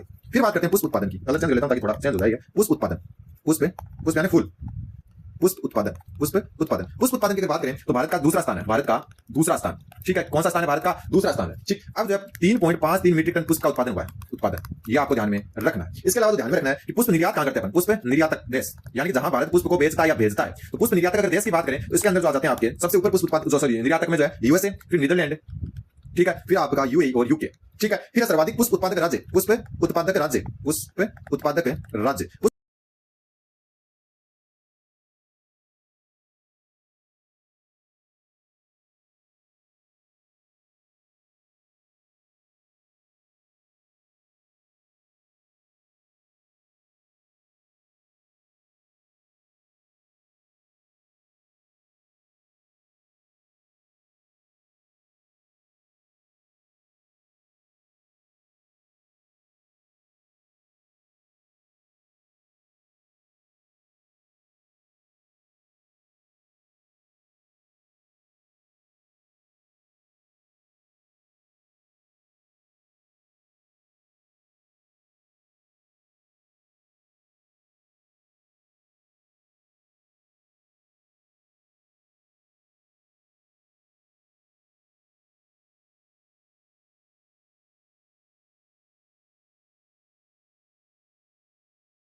नमस्कार दोस्तों, स्वागत है एक बार फिर आपके अपने YouTube चैनल जीवा स्टडी पर। मैं वरिष्ठ अध्यापक गेस्ट आपका स्वागत करता हूं। तो इस वीडियो में मैं आपके लिए लेकर आया हूं राजस्थान आर्थिक समीक्षा 2025-26 एक शॉर्ट नोट टाइप से जो एक संक्षिप्त वर्णन जो मेन आपके डेटा उनका मैं इस वीडियो में बताऊंगा। ये आपके सेकंड ग्रेड में काम आएगा। इसके अलावा फर्स्ट ग्रेड लेब असिस्टेंट एलडीसी में भी यहां से क्वेश्चन आते हैं। और इस वीडियो में मैं आपको जो एक संक्षिप्त वर्णन दूंगा तो मेन डेटा उसका छोटा सा एक वीडियो होगा। अभी जनगणना की जो ट्रेनिंग वगैरह चल रही है जिसके कारण टाइम कम मिल रहा है, तो एक छोटा सा वीडियो और आर्थिक समीक्षा को मैं 2 से 3 वीडियो में पूरा करवा दूंगा आपको, क्योंकि कई बार होता है पढ़ी हुई चीजें सुनी हुई चीज ज्यादा याद रहती है। और मैं आपको 15-20 मिनट का वीडियो बनाता हूं, 2 की स्पीड से देखोगे तो ज्यादा हो जाएगा और वो आपको जो है थोड़ा सा बेनिफिट देगा। तो मेन जो आंकड़े ना वो देख लेते हैं आर्थिक समीक्षा 2025-26 के। सबसे पहले अपन जो 3 सेक्टर होते हैं आपके, कौन कौन से? सेवा, उद्योग और कृषि। ठीक है, कृषि क्षेत्र, उद्योग क्षेत्र और सेवा क्षेत्र। 2 से 3 वीडियो में पूरा करवा दूंगा आपको, लेकिन जो मेन जो डेटा वो इसी में आप देख लें। इस तरह मैं आपको स्थिर कीमतों पर बता देता हूं। स्थिर कीमतों पर जो है उद्योग क्षेत्र, कृषि क्षेत्र और जो सेवा क्षेत्र की वृद्धि में बता दूं कि कृषि क्षेत्र का जो योगदान आपका वो है 25.33%। ठीक है, ये योगदान आपका, और ये सारा का सारा आपका 2025-26 के हिसाब से। उद्योग क्षेत्र का योगदान की अगर बात करें तो ये आपका 28.21% है, और सेवा क्षेत्र की अगर बात करें तो ये आपका 46.46%। किस पर? स्थिर कीमतों पर। ठीक, फिर अपन बात करते हैं प्रचलित कीमतों पर। इस साइड जो है प्रचलित कीमत पर बात करते हैं। प्रचलित कीमत पर योगदान, प्रचलित कीमत पर योगदान की बात करें तो कृषि क्षेत्र का प्रचलित कीमत पर जो योगदान है वो है आपका 25.74%। ठीक है, उद्योग क्षेत्र की अगर बात करें अपन तो ये है 26.55%, और सेवा क्षेत्र की बात करें तो ये आपका 47.71%। तो ये जो एकदम नोट कर लेना आप कि प्रचलित कीमतों पर किसका क्या योगदान है और स्थिर कीमतों पर किसका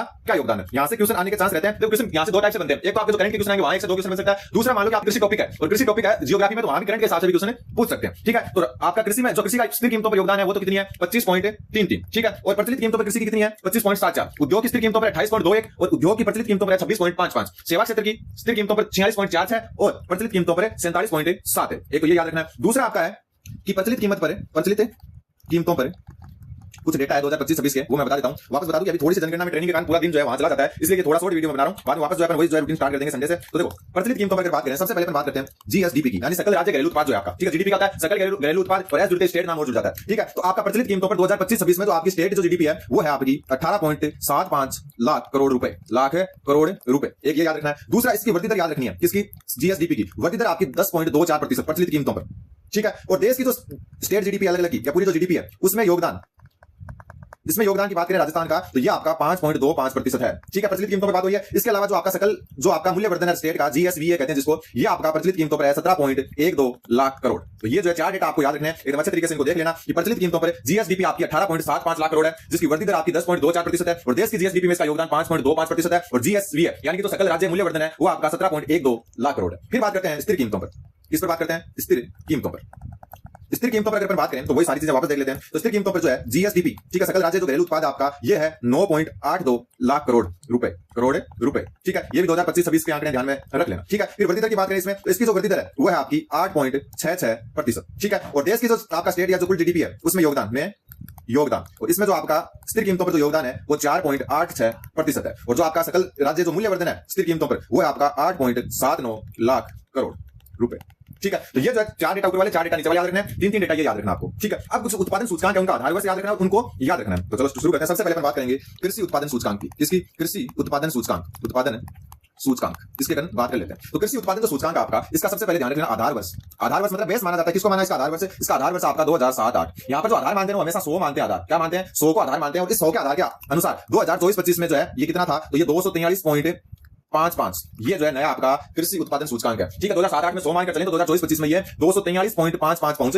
चुका है, ठीक है। फिर आपका आता है दूसरा, फिर जो आपका आता है वो आता है, एक मिनट, औद्योगिक उत्पादन सूचकांक। इनका आधार वर्ष जरूर याद रख लेना, औद्योगिक उत्पादन सूचकांक। कई बार सिर्फ आधार वर्ष ही पूछ लेते हैं कि आधार वर्ष कौन सा है। तो कृषि उत्पादन सूचकांक का 2007-08 है, और औद्योगिक उत्पादन सूचकांक है इसका जो आधार वर्ष है, इसका आधार वर्ष ये है 2011-12। ये क्वेश्चन बहुत बार आ चुका है, हमेशा यहाँ पर भी 100 ही मानते हैं आधार, ठीक है। और इस 100 आधार के तहत वर्तमान जो आपका औद्योगिक उत्पादन सूचकांक है वो कितना है? वो है 153.29। कितना है? 153.29। तो ये आपको ध्यान में रखना है। तो कृषि उत्पादन सूचकांक 2007-08 आधार वर्ष, और वर्तमान 2024-25 है 243.55। औद्योगिक उत्पादन सूचकांक आधार वर्ष 2011-12 है, याद रख लेना, और वर्तमान क्या है? 153.29, ठीक है। आगे बढ़ने से पहले मैं बता दूं जो अपना ऐप है जिसका नाम है परफेक्ट मॉक। क्या नाम है? परफेक्ट मॉक बाय जीवा स्टडी। इसको आप डायरेक्ट प्ले स्टोर से सर्च कर सकते हो परफेक्ट मॉक नाम से, वरना इसका लिंक डिस्क्रिप्शन में दिया हुआ है। यहाँ आपके लिए फ्री जो टेस्ट लेकर आया हूं मैं, लाइव फ्री टेस्ट है आपका, सेकंड ग्रेड जीके पेपर 1 का लाइव फ्री टेस्ट है। इसका फायदा क्या है? पहली बात तो पूरे जो एग्जाम पैटर्न पर आएगा, यानी कि 100 क्वेश्चन आएंगे जैसे एग्जाम में आते हैं, लेवल भी वही रखा गया है, ठीक है। फ्री एकदम, आपको कोई पैसा नहीं देना इसका। करंट अफेयर्स में जनवरी से अप्रैल तक आएगा, ठीक है। टाइम और डेट याद रख लेना, 2 मई को, यानी 2 मई को सुबह 8 बजे से रात को 8 बजे तक ये लाइव चलेगा, और पूरे दिन में जितने भी स्टूडेंट पेपर देंगे उनका फिर एक रैंक वाला पीडीएफ मैं आपसे शेयर करूंगा कि कौन नंबर 1 पर आया और कौन जो है किस पर आया, किसके पासिंग मार्क्स है, किसको जो है कितने नंबर आ रहे हैं, ठीक है। सबकी रैंक आएगी, लाइव चलेगा ये, और एकदम फ्री है, आपको एक भी रुपया नहीं देना। बस परफेक्ट मॉक पर जाकर आपको ये देना है, सो ये टेस्ट देना है, और सारा का सारा टेस्ट खुद से बनाए, कोई जो है क्वेश्चन को कॉपी पेस्ट नहीं किया जाएगा। तो मेरे कहने पर एक बार आप बिल्कुल फ्री है, आपका कोई पैसा नहीं लगेगा। परफेक्ट मॉक ऐप पर जाइए, प्ले स्टोर से डाउनलोड कर सकते हो, वरना लिंक डिस्क्रिप्शन में दिया हुआ है, ठीक है। डेट याद रख लेना, 2 मई मेगा जो है ये आरपीएससी सेकंड ग्रेड पेपर 1 होगा। फिर अपन चलते हैं औद्योगिक उत्पादन सूचकांक के बाद में थोक मूल्य सूचकांक पर। किस पर? थोक मूल्य सूचकांक। इसका भी आधार वर्ष ध्यान में रख लेना। इसका जो आधार वर्ष है आपका वो है 1999 और 2000, ठीक है। और इसको भी 100 मान के ही चला जाता है, ठीक। अब जो आपका थोक उत्पादन सूचकांक है ये 2025 में जो है कितना है? तो 2025 में है ये 399.13, यानी कि जो आपका 1999-2000 में 100 था, अभी वर्तमान में कितना है? वो है 399.13, ठीक है। और पिछले वर्ष की तुलना में इसमें क्या हुआ? 1.13% की वृद्धि हुई है, ठीक। फिर चलते हैं थोड़ा सा और आगे। एक आपका है उपभोक्ता मूल्य सूचकांक, ठीक है। या इसका जो आधार वर्ष है वो है 2016, ठीक है। और इसमें जो राज्यों को याद रखना, सबसे अच्छा प्रदर्शन करने वाले राज्य जिले, भीलवाड़ा 1 नंबर पर है राज्य के अंदर, फिर अलवर है, और फिर आता है आपका जयपुर, ये याद रखना। और इसका आधार वर्ष याद रखना 2016, ठीक है। फिर एक आपका कृषि श्रमिक जो है उसका कृषि श्रमिक, यानी कि कृषि में जो कितने श्रमिक यूज होते थे, और इसका आधार वर्ष याद रख लेना। इसका आधार वर्ष जो है ना, 2 अलग अलग आधार वर्ष है इसके। आधार वर्ष एक है इसका 1986-87, यानी 1986-87 में अगर 100 मानकर चले तो वर्तमान में 2024-25 है उसमें आपके 1384 पहुंच चुका है। मतलब है कि 1986-87 में अगर कृषि पर 100 श्रमिक काम करते थे तो वर्तमान में 1384 काम करते हैं। फिर क्या 2025 में आधार वर्ष में बदलाव कर दिया। वापस देखेंगे तो ऊपर से रिवाइज करेंगे। आधार वर्ष में बदलाव, और आधार वर्ष कितना कर दिया? 2019। आधार वर्ष कितना कर दिया? 2019। और 2019 आधार वर्ष करने के बाद में जो ये आपका 2024-25 का सूचकांक है ये है 137.23, ठीक है। ये आपको ध्यान में रखना है। फिर एक आता है आपका सीपीआई, कंज्यूमर जो है प्राइस इंडेक्स, RU&C, ठीक है। ये ऊपर पर उपभोक्ता मूल्य सूचकांक देख रहा है वही है, देखो ये उपभोक्ता मूल्य सूचकांक देख रहे थे ना, इसका भी फुल फॉर्म वही है, लेकिन इसमें RU&C जुड़ जाता है, ये आपको ध्यान रखना है। और इसका आधार वर्ष है 2012। इसका आधार वर्ष क्या है? 2012 है। और इसको ध्यान में रख लेना। जो आपकी सीपीआई ग्रामीण है, सीपीआई ग्रामीण जो आपकी वो है 191.88, ठीक है। और जो सीपीआई शहरी है, सीपीआई शहरी जो आपकी वो है 190.38, और जो आपकी सीपीआई संयुक्त है, यानी कि जो आपकी कॉमन मिश्रित है वो है आपकी 191.35, ठीक। और लास्ट में अपन देखते हैं प्रति व्यक्ति आय। प्रति व्यक्ति आय, प्रति व्यक्ति आय। अभी मैं आपको और करवाऊंगा, लेकिन क्लासेस अलग से आएगी। कृषि के अंदर किसमें किसका योगदान कितना है, पशुपालन वगैरह का किसमें कितनी वृद्धि है, जो सिर्फ काम की चीज है वो देखेंगे पूरा। देखो आर्थिक समीक्षा 40-50 पन्नों की होती है, कई 100 पन्नों में भी करवाते हैं कई कोचिंग वाले, लेकिन अपने को जो काम की चीज है वो छांट के मैं आपको दे रहा हूं, वही देखनी है अपने को, ठीक है, जो सिर्फ जो अपने काम आ सके। तो प्रति व्यक्ति आय भी वो दो तरह से है, तो स्थिर कीमत पर, स्थिर कीमतों पर,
नमस्कार दोस्तों, स्वागत है एक बार फिर आपके अपने YouTube चैनल जीवा स्टडी पर। मैं वरिष्ठ अध्यापक मुकेश मौर्य आपका स्वागत करता हूं। तो कल अपनी क्लास देखी थी जिसमें RPSC second grade GK paper 1 को ध्यान में रखते हुए अपने राजस्थान मानसून रिपोर्ट 2025 देखी थी, क्योंकि राजस्थान जलवायु अपने जो है सिलेबस में, तो वहां से आजकल जो क्वेश्चन आते हैं वो मानसून की रिपोर्ट से आते हैं। वैसे अपने जो है भारतीय जलवायु भी जो है सिलेबस में, तो भारतीय जो मानसून है वहां से भी क्वेश्चन आ सकता है। तो आज अपन देखेंगे, आपने कमेंट भी किया था कि भारतीय मानसून रिपोर्ट कराओ, तो ये अपन देखेंगे भारतीय मानसून रिपोर्ट 2025, मानसून रिपोर्ट 2025, इसको एकदम अच्छे से देखेंगे। और मानसून जो आपका ये कहां से कहां चलता है, जून से सितंबर, जून से सितंबर, तो 2025 की रिपोर्ट को एकदम अच्छे से देखेंगे। चैनल पर नहीं तो चैनल को सब्सक्राइब जरूर करते हैं। सबसे पहले अपन भारतीय मानसून का प्रवेश देखते हैं कि भारतीय मानसून ने कब प्रवेश किया, ठीक है। तो सबसे पहले अपन देखते हैं प्रवेश। तो भारतीय मानसून जो है इसने आपका सबसे पहले 13 मई को, कब है, 13 मई को जो है, एक मिनट, 13 मई को निकोबार द्वीप पर प्रवेश किया, निकोबार द्वीप पर। तो ये आपको ध्यान में रखना है। सबसे पहले जो है भारतीय मानसून ने 13 मई को निकोबार द्वीप पर जो है प्रवेश किया, जो आपका सामान्य से 9 दिन पहले था, सामान्य से 9 दिन पहले प्रवेश कर दिया, 9 दिन पहले प्रवेश। तो एक ये ध्यान रखना है। राजस्थान की रिपोर्ट अपन कल देखिएगा, अच्छे तरीके से अपन जो है भारत के संदर्भ में देखेंगे। दोनों की पीडीएफ आपको टेलीग्राम ग्रुप लिंक डिस्क्रिप्शन में दिया, उस पर डाल दी जाएगी, ठीक है। अब जो आता है आपका प्रवेश के बाद में जो है पूरे के पूरे भारत का जो मुख्य भूमि है उसमें जो है कब आया हुआ, ठीक है। निकोबार द्वीप जो मुख्य भूमि का ऐसा नहीं है। तो फिर अगर अपन बात करें प्रवेश की, तो आपका 24 मई को, कब है, 24 मई को भारतीय मानसून मिजोरम और केरल में प्रवेश किया, केरल में प्रवेश, ठीक है। ये आपको ध्यान में रखना है कि मिजोरम और केरल में 24 मई को प्रवेश किया, जो सामान्य से 8 दिन पहले है, 8 दिन पहले,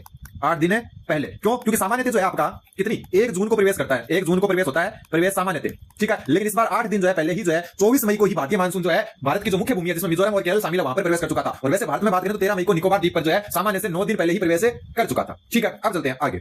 फिर बात करें कि पूरे भारत में जो है कब जो है ये विस्तारित हो गया, तो 29 जून को, कब है, 29 जून को संपूर्ण भारत में, संपूर्ण भारत में विस्तार, संपूर्ण भारत में विस्तार। और ये जो संपूर्ण भारत में जो विस्तार हुआ था मानसून का, वो कितने दिन पहले हुआ, ये सामान्य से 9 दिन पहले, सामान्य से 9 दिन पहले, सामान्य से 9 दिन पहले, क्योंकि सामान्य ये आपका 8 जुलाई को होता है, 8 जुलाई को। तो सामान्य से 9 दिन पहले आपका 29 जून को ही जो है मानसून पूरे भारत में क्या हो गया, विस्तारित हो गया, ठीक है। अब बात करते हैं प्रतिवर्तन की, वापस जाना कब शुरू हुआ, तो 23 सितंबर को, 23 सितंबर को जो भारतीय मानसून है इसने जो है राजस्थान से प्रतिवर्तन शुरू कर दिया। सबसे पहले राजस्थान से ही प्रतिवर्तन होता है, तो राजस्थान से प्रतिवर्तन शुरू, ठीक है। और वापस एक चीज ध्यान में रख लेना, जो प्रतिवर्तन है वो सामान्य से 6 दिन बाद में हुआ था, सामान्य से 6 दिन देरी से, या हम थोड़ा सा लिख देते हैं, सामान्य जो मानसून परिवर्तन होता है उसे 6 दिन देरी से हुआ था ये। और ये 6 दिन की देरी से मतलब सामान्यतः 17 सितंबर को हो जाता है ये, ठीक है। कब हो जाता है, 17 सितंबर, सामान्यतः उसे 6 दिन देरी से हुआ था, ठीक है। फिर बात करें पूरे भारत से, ठीक है, पूरे भारत से, संपूर्ण भारत से, पहले डेट लिख देता हूं मैं क्योंकि ऊपर अपने पहले डेट लिखी है। तो 16 अक्टूबर को, कब है, 16 अक्टूबर को संपूर्ण भारत से प्रत्यावर्तन, संपूर्ण भारत से प्रतिवर्तन, भारत से प्रतिवर्तन, यानी कि 16 अक्टूबर को जो है पूरे भारत से जो है आपका क्या चला गया, मानसून बाहर चला गया, जो आपका सामान्य से 1 दिन, सामान्य से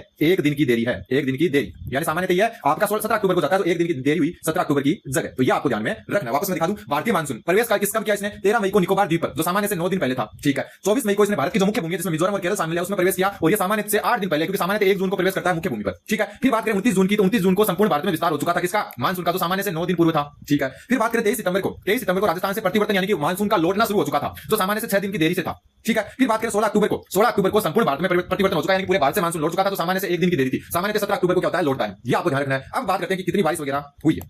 सबसे पहले बात करें वर्षा की मात्रा की, वर्षा की मात्रा, वर्षा की मात्रा। तो जो भारतीय मानसून है उसमें इस बार 936.8 mm, और अगर सेंटीमीटर की बात करें, mm को हिंदी में 8 है, छोटा स्मॉल में लिखते हैं mm, ठीक है। अगर सेंटीमीटर की बात करें तो 93.68 सेंटीमीटर जो है बारिश क्या की गई, दर्ज की गई, ठीक है। जो सामान्य जो एलपीए कहते हैं आपकी दीर्घावधि औसत, जो आपकी पिछले 50 साल की औसत होती है उसको कहते हैं। जो एलपी है कितना भारत का, एलपी है आपका सामान्य जो है 8.68 मिलीमीटर या 86.86 सेंटीमीटर, ये आपकी जो है सामान्य वर्षा होती है। सामान्य औसत ये है पिछले 50 वर्ष का अगर एलपी बात करें तो यहाँ पर इस बार जो आपकी ये क्या है 2025 मानसून की बारिश है, मानसून की वर्षा, यानी कि जो सामान्य आपका औसत है वो आपका 86.86 सेंटीमीटर और बारिश हुई है 93.68, जो आपकी सामान्य से 8% अधिक है, 8% अधिक है। ये आपको ध्यान में रखना है, सामान्य से 8% अधिक है, और इसका मतलब होता है 108% एलपीए बारिश हुई है इस बार, वर्षा प्राप्त हुई है 2025 में, ठीक है। 8% अधिक है मतलब एलपीए से 108% वर्षा प्राप्त हुई है। तो वर्षा की मात्रा याद रख लेना, राजस्थान के संदर्भ में कल बता चुका, भारत के संदर्भ में देख लेना 936.8 मिलीमीटर या 93.60 सेंटीमीटर 2025 में। जो आपकी दीर्घावधि औसत है मतलब एलपीए वो है आपका 86.86 सेंटीमीटर या 868.6 मिलीमीटर। तो सामान्य औसत ये थी, तो सामान्य से 8% अधिक हुई है मतलब 108% एलपीए वर्षा प्राप्त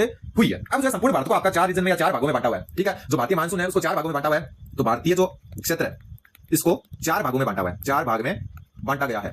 किसमें, मानसून में, ठीक है। इसमें राज्य वगैरह का कोई रोल नहीं है, 4 भागों में बांटा गया है। 4 भाग कौन कौन से हैं? एक तो आपका उत्तर पश्चिमी भारत, उत्तर और पश्चिम दोनों भाग इसमें आ जाते हैं, ठीक है। दूसरा आपका जो है मध्य भारत, कौन सा भारत है, मध्य भारत, ठीक है। तीसरा जो आपका है वो है प्रायद्वीप में जो आपका दक्षिणी भारत आ जाता है, इसमें कौन सा आ जाता है, दक्षिणी भारत। और फिर आपका पूर्वी व पूर्वोत्तर भारत। ये जो है मुख्यतः आपके 4 भागों में बांटा हुआ भारतीय क्षेत्र को मानसून के आधार पर। तो यहाँ पर जो आपका एलपीए प्राप्त हुआ है, एलपीए मतलब जो दीर्घावधि औसत है, लॉन्ग पीरियड एवरेज जो है उसका उत्तर पश्चिमी भारत में 127% प्राप्त हुआ है, मतलब जितनी होनी थी उससे 27 ज्यादा हुई है तो 127 हो गया एलपीए, ठीक है। मध्य भारत में 115 एलपीए यानी कि औसत से 15% अधिक बारिश हुई है। प्रायद्वीप भारत के दक्षिण भारत की बात करें तो 110% यानी कि औसत से 10% अधिक, और पूर्वोत्तर भारत की बात करें तो सिर्फ और सिर्फ 80% हुई है। ध्यान में रख लेना, सामान्य से 20% कम बारिश हुई है। और एक चीज और, 1901 के बाद, 1901 के बाद दूसरी सबसे कम बारिश है पूर्वोत्तर भारत में, दूसरी सबसे कम बारिश इसमें पूर्वोत्तर भारत में, यानी कि पूर्वोत्तर भारत में 1901 यानी 125 साल के बाद जो अंदर है वो दूसरी सबसे कम बारिश दर्ज की गई है। तो ये चीज भी आपको एकदम अच्छे से ध्यान में रखनी है। अब बढ़ते थोड़ा और आगे, कल वाली क्लास आपने देख ली, राजस्थान वाली को भी अच्छे से देख लें। अब थोड़ा और आगे बढ़ते हैं और चलते हैं अपन, जो आपकी ये जो भारतीय क्षेत्र 4 भागों में बांटा हुआ है, वैसे जो है इस 4 भागों को बांटा गया है। भारतीय इस 4 क्षेत्रों को जो है कितने 36 उपमंडलों में बांटा गया है, कितने 36 उपमंडल, क्योंकि राजस्थान है ना उसको भी 2 उपमंडल में बांटा गया है। जैसे राजस्थान जो है ना उसमें पूर्वी राजस्थान को अलग बांटा गया है और जो है पश्चिमी राजस्थान को अलग। तो आपके यहाँ पर राज्यों की चर्चा नहीं होगी, क्वेश्चन आएगा तो मंडल से आएगा। तो पूरे भारत को 36 क्या उपमंडल में बांटा गया है। अब इन 36 उपमंडल में ध्यान रख लेना, कलर चेंज कर देता हूं।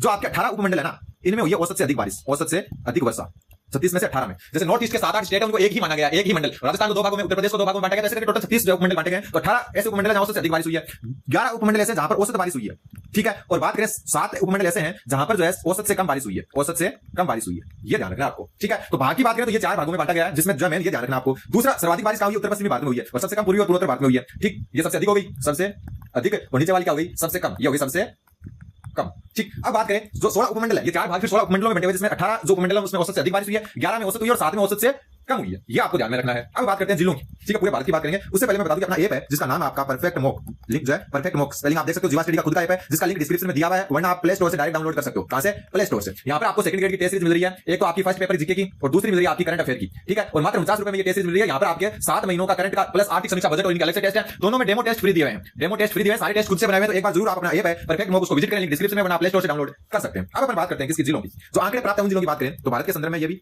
भारत के संदर्भ में आपका 738 जिलों का डेटा प्राप्त हुआ, 738 जिला, ठीक है। इनमें ध्यान में रख लेना 67 जिलों में क्या हुआ, अत्यधिक बारिश हुई, अत्यधिक वर्षा। कितनों में, 67 में, ठीक है। 187 जो जिले हैं उनमें अधिक बारिश, या हम कह सकते हैं सामान्य से अधिक, अत्यधिक का मतलब तो बहुत ज्यादा हो गया, इनमें हो गया सामान्य से अधिक।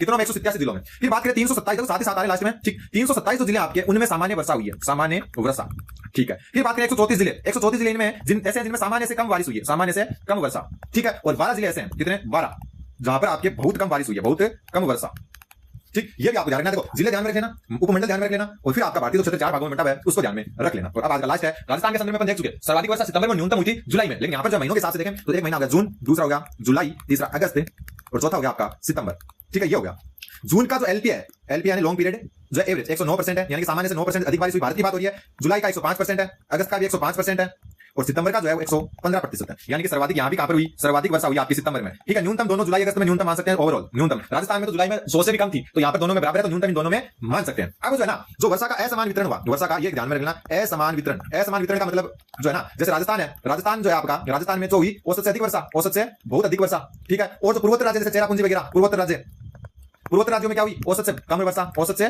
कम वर्षा, यही हुआ ना। तो यहाँ ये इसका कारण क्या है, इनका कारण है आपका प्रशांत महासागर में, जो आपका प्रशांत महासागर में लालिना का बनना, लालिना का बनना, ये आपको ध्यान में रखना है। तो पूरा अच्छे से मैंने समझा दिया है, बस इतना ही आपको ध्यान में रखना है कि जो है भारतीय जो मानसून रिपोर्ट का लाभ हो रहे थे तो मैंने करवा दिया आपको अच्छे से, लेकिन इसके लिए आपको चैनल जीवा स्टडी को सब्सक्राइब करना होगा और आपको एकदम अच्छे तरीके से एग्जाम तक जो महत्वपूर्ण टॉपिक है सब एकदम अच्छे से करवाऊंगा। सब्सक्राइब जीवा स्टडी। धन्यवाद।